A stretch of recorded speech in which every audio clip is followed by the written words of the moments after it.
I've been complaining because I got a bug bite, and so did my kids. It's time to start stocking up on that bug spray. We have Ben Prather with us this morning from Cass County Vector Control to give us an update on what's happening. Apparently now they're starting to flourish, so I'm sure you're going to do your magic there. And welcome to the show, man. It's good to have you here. Yeah, thank you. Thank you. It's a pleasure to be here. Yeah, the last, probably 24 to 48 hours, everyone across, I think, the upper Midwest has probably started to see at least a handful of mosquitoes in some areas a bit above tolerable levels. So that's something that we've been kind of preparing for and looking at ever since, the spring melt. So hopefully we'll try and get out there and eliminate those bites in the backyard so you can enjoy it again. I feel kind of bad, like we complain like it's your fault that the bugs are here. But explain a little bit, because in the break you were saying it's like we had no spring and we were good for so long and then bam. Yeah, so we had a really pretty good melt. We started off with relatively, flood-like conditions as the season started and things started warming up. And then May really was just really cold, fairly miserable kind of endeavor for everyone. And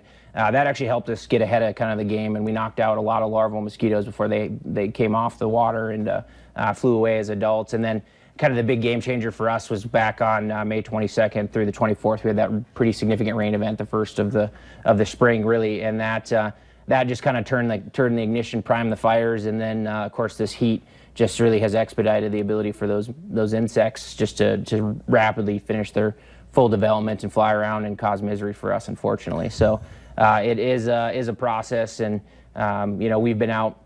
In the last 10 days, we put out something like 14,000 pounds of insecticides in standing waters and ditches and drains and areas like that throughout the community in Cass County, Fargo, West Fargo, Moorhead. So certainly we're trying our best. We know it's not perfect, and there's going to be some frustration until we can get the trucks going and take the edge off here, hopefully in a few days. When will we see trucks out, or planes too? Yeah, well, we do have it's a multi-pronged attack. Again, larval control is kind of our bread and butter. That gets us to the best results of that we can possibly expect of eliminating those larval mosquitoes before they become adults and fly around and bite you and maybe potentially spread disease.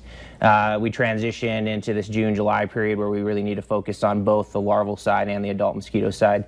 We're prepped with our trucks. We're ready to go. We just really need the weather to cooperate. So later today, we're going to start seeing wind speeds into that 30-plus mile per hour range. And we have very tight tolerances in terms of when we can actually go out with our pickup trucks and fog. And, of course, with the aircraft, we need to have more, better weather than that to go out and do it. And that looks like that's going to last through the weekend. And we're going to have to see what early next week brings for us to try and attack the adults as they're buzzing around. But for the most part, in 30-mile-an-hour winds, you're not going to see too many mosquitoes. Maybe one just zipping by your face in the gusts.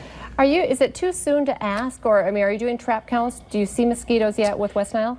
Well, we have been monitoring traps. We started putting them up and collecting last week. So we started with a very low number. We've seen single digits up until our collection that started Wednesday night and ended Thursday morning. So those numbers overall, we've seen the mosquito population boom over that period.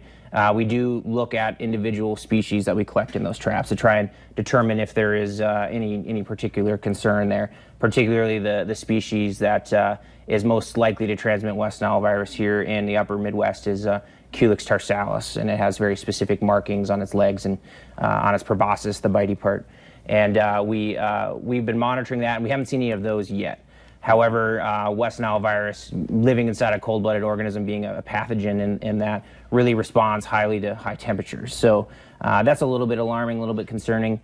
Certainly something that, with the 90-plus degree weather we've had, really will promote amplification within both the mosquitoes and the main reservoir host, which are birds. So we're keeping a close eye on that, but no positive indicators there yet. Okay. Well, you're doing your part. We're going to take a quick break, and then we can do our part with protecting our families too. And you're going to kind of break down the sprays that work best for us. Stay with us.